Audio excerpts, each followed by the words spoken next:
So, in order for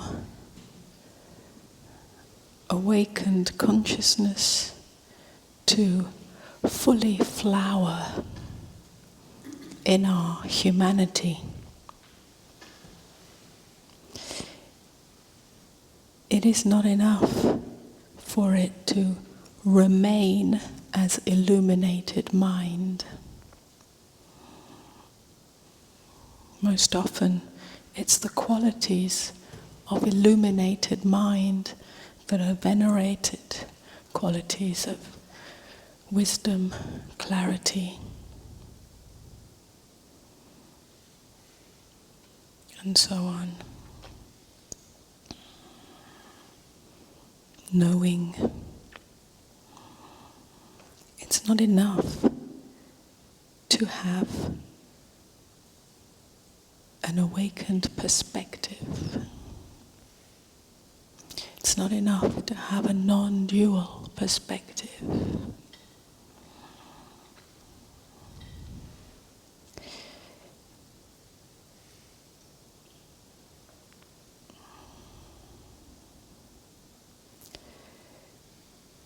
That light of awakeness that illuminates the mind so that it sees and knows the I, the true self, must penetrate the heart. Illuminated mind and illuminated heart must become one.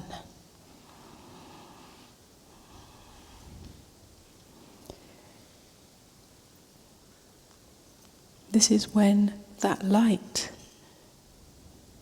starts to flush out all the places where we hide, all the places where we hold back, all the places where we withhold ourselves from ourselves.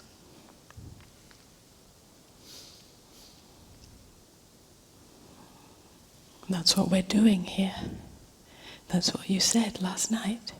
We're being given permission to bare our souls, to bare our hearts, to bear the unbearability of a heart broken wide open.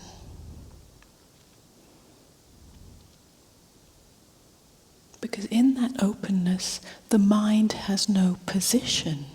The mind has nothing to stand on.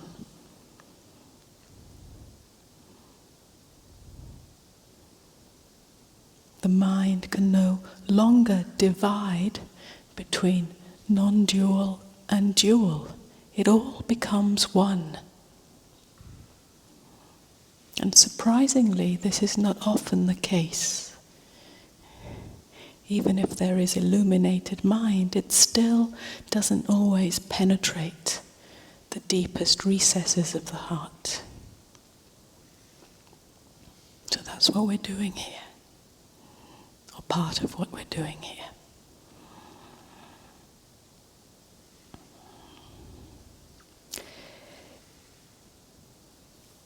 And then,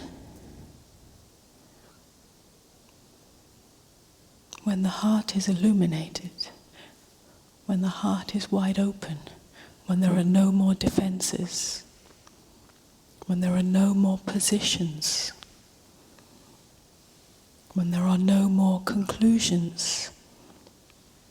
We spoke about what love is and what love is not. Love does not come to a conclusion. It takes no position.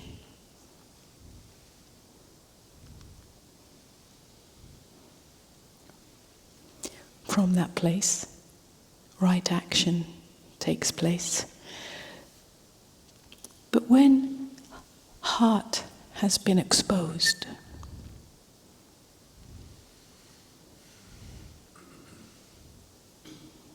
then we can fall even deeper into silence.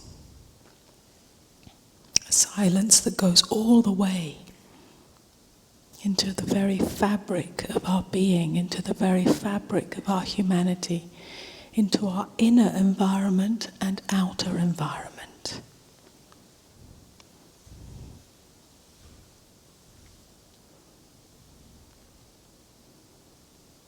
That silence has no pollution in it.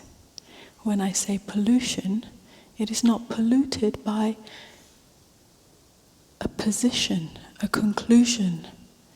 It's not polluted by self-righteousness.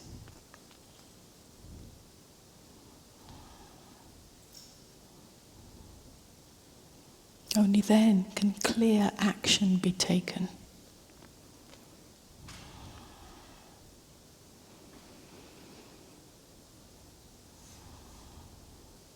Silence stops the raging war in the mind that clings to a perspective.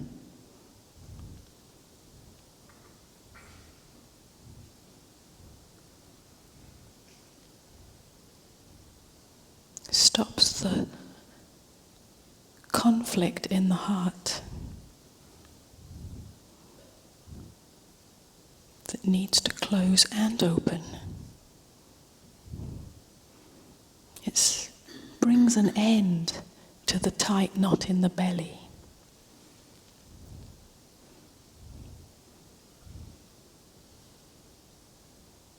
We come to silence, or it comes to us, when we learn the art of surrender.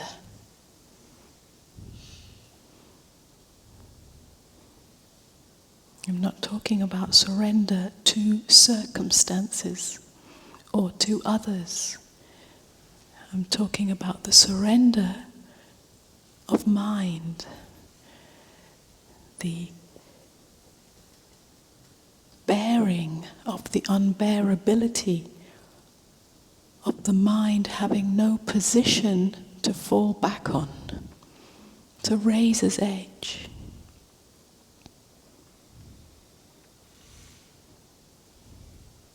In bearing the unbearability of having no position to fall back on, then we start to live from silence.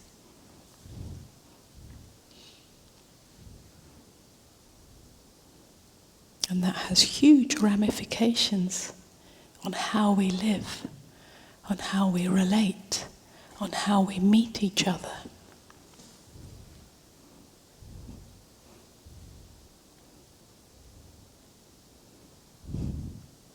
We meet in beingness.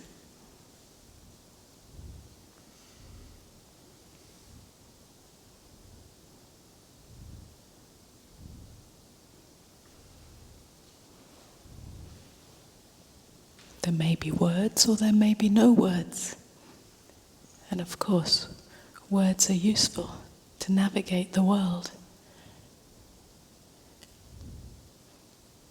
But all the time something deeper is going on. That's how we really know each other. That's how we really know the world.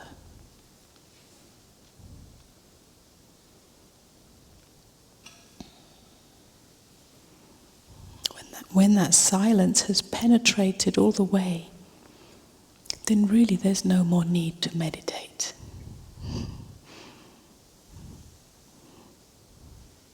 Because the whole of life is a meditation, not in the sense that there is any effort, the effort to be mindful, the effort to apply awareness. All effort is gone. The true meaning of meditation is presence. We don't have to practice presence. We don't have to put effort into being present. Presence means there is no more defense, no more defendedness, no more armoring. In the face of reality.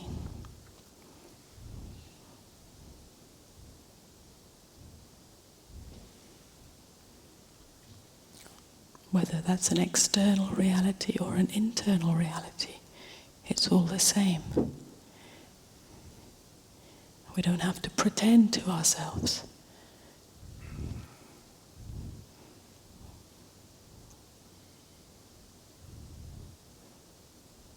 We don't have to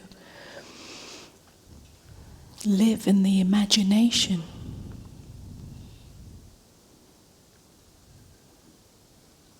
The imagination of hope or the imagination of fear.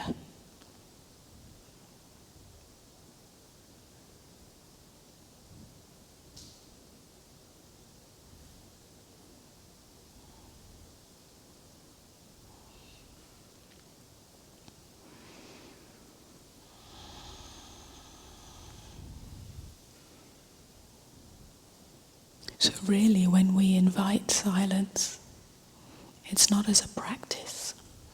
It's not as a meditation. It's not as something that you pick up and then put down.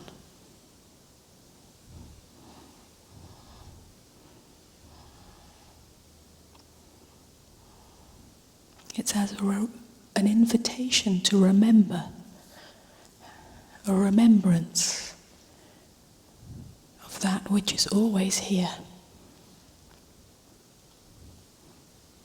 The presence that is always here. You don't have to earn it. You don't have to learn it.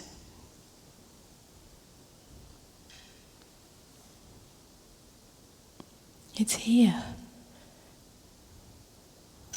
When the mind stops clambering around for something to stand on, for some certainty, for some position, for some conclusion about reality.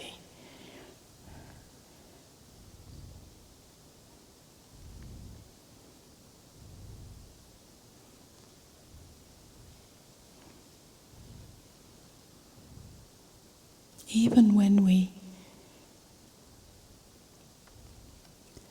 come to a conclusion about how we feel, I've spoken a lot about feeling, allowing feeling. But even that can be misinterpreted, can be co-opted by the mind.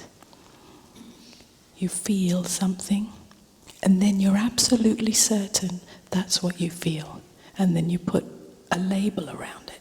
I feel sadness, or I feel rage, or I feel despair. Already, somehow the mind has taken a position in that. You can feel, you can sense, without creating a certainty around it. We create a certainty around it. It's very subtle. For instance, if there's a sense of despair, we create a certainty around that. We create a conclusion around that when we're afraid to be with the energy of that, or depression. It could be anything, because somehow we already imagine that we might get stuck there. We imagine it's the worst thing that's happening to us. We imagine that there's no way through. We imagine that we'll fall apart. We imagine that we're going to be stuck there forever. We imagine that we're going to be lost. We imagine that we're going to lose the happiness or the joy or the insight that was gained. All of that is a conclusion. How do you know? How do you know? Only the mind knows.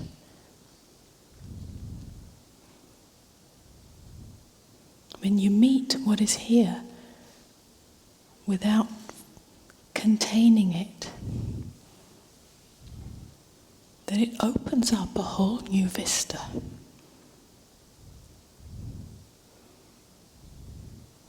A whole new vista that eventually brings you to presence, eventually brings you to silence.